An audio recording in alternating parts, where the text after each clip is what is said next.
Hello everyone, आज हमारा 7वां topic है राष्ट्रीय शिक्षा नीति के केंद्र बिंदु।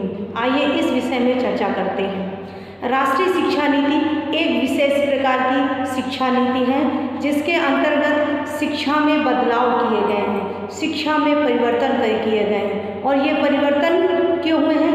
क्योंकि अपनी शिक्षा को और बेहतर बनाने के लिए हमारी सरकार ने इस नीति को लागू किया।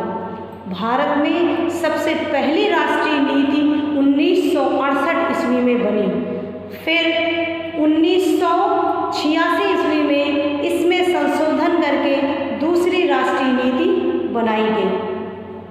उसके बाद सन 1992 ईस्वी में इसमें संशोधन किया गया। उसके पश्चात सन 2020 में इस नई नीति को लागू किया गया और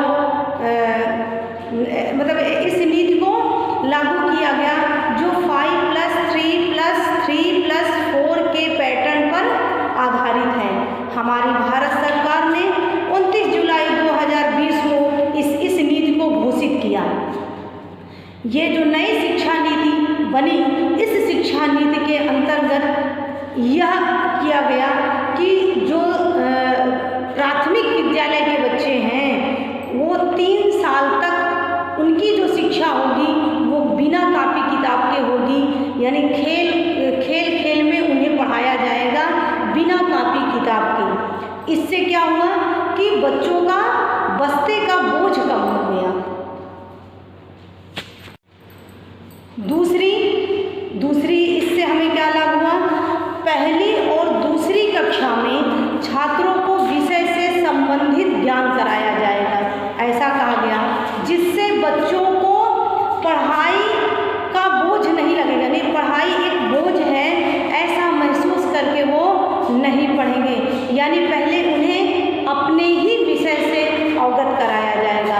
तीसरा टॉपिक हमारा क्या है कि कक्षा 5 तक यानी 1 से लेकर 5 तक उसमें केवल जो पढ़ाई होगी वो अपनी ही मातृभाषा में होगी, अपनी हिंदी भाषा में होगी, यानी अंग्रेजी भाषा को समाप्त कर दिया गया।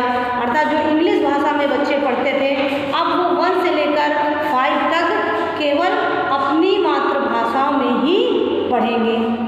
फिर चौथा उन्होंने टॉपिक क्या बताया कि कक्षा 6 से 8 तक एक सारणी बनाई गई, उसमें कैसी पढ़ाई होगी बच्चों की। पहला इन्होंने क्या बताया?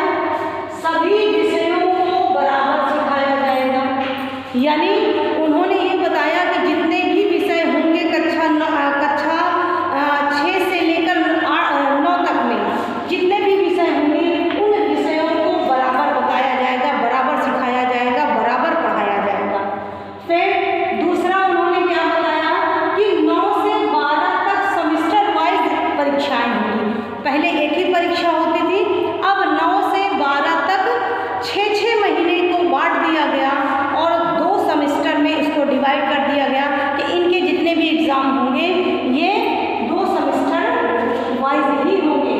फिर तीसरा इन्होंने बताया परीक्षा आप अपनी मनपसंद भाषा में दे सकते हैं, यानी आप चाहे आपको इंग्लिश में देना है तो इंग्लिश में दे सकते हैं, हिंदी में देना है तो हिंदी में दे सकते हैं, यानी अपनी मनपसंद भाषा में ही दे सकते हैं।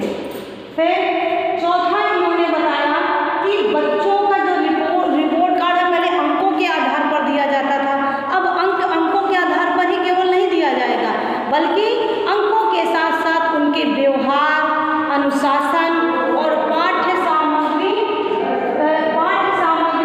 क्रियाओं के आधार पर भी अंक दिए जाएंगे और अंक देने के बाद उनका रिपोर्ट कार्ड दिया जाएगा। ऐसा सरकार ने हमारे नई राष्ट्रीय शिक्षा नीति के आधार पर इसको बनाया है। इससे बच्चों में काफ़ी सुधार होगा। जो बच्चों के ऊपर एक बोझ बनता है वो बोझ नहीं बनेगा और आराम से उस बच्चे को शिक्षा मिलेगी और वो शिक्षा पाकर अपने भविष्य को उज्जवल बना सकता है और एक योग्य नागरिक भी बन सकता है।